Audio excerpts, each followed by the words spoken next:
جو بندہ نماز ہاتھ باندھ کے پڑھتا ہے وہ اپنی مرضی سے نہیں پڑھتا، اپنے امام کے کہنے پہ پڑھتا ہے۔ اس نے نبی دیکھا نہیں، اس کے امام نے اسے بتایا کہ نبی ایسے پڑھتے تھے، اس نے یہاں ہاتھ رکھ لیا۔ دوسرے کے امام نے کہا نہیں نبی یہاں ہاتھ رکھتے تھے، اس نے یہاں رکھ لیا۔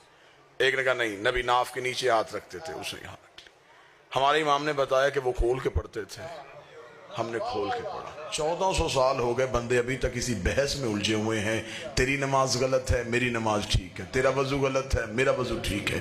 یہ ساری باتیں بعد میں کرنا، پہلے یہ پتہ کرو امام کس کا ٹھیک ہے۔ جس کا امام ٹھیک اس کی نماز ٹھیک، جس کا امام ٹھیک اس کا وضو، کیونکہ عمل قبول ہونے ہیں امام کی وجہ سے۔ اس لیے تو اللہ نے قیامت وقت جو دن تھا، اللہ نے پورا منظر قرآن میں لکھ دیا۔ خدا نے کہا میں نے قیامت والے دن بندے نہیں اٹھانے کہ اٹھو اپنے اپنے اعمال لے کے، نہ۔ خدا نے کہا یوم ندعو کل اناس بامامہم، ہم تمہیں بلائیں گے تمہارے امام کے نام پہ۔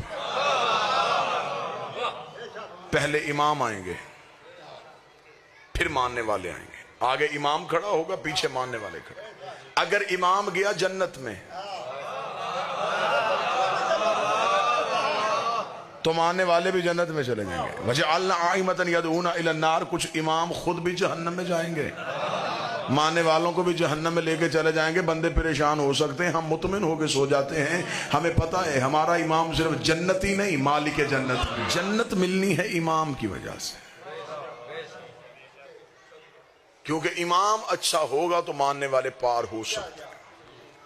سادہ ذہن بیٹھے ہیں، بات بڑی آسان کر دیتا ہوں۔ مرید گنہگار ہو گزارا ہو جاتا ہے،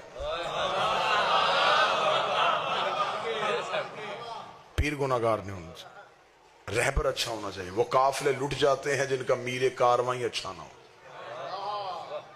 ہم دنیا کے سامنے سینہ چوڑا کر کے کہہ سکتے ہیں ہم گنہگار سے، امام تو پاک ہے۔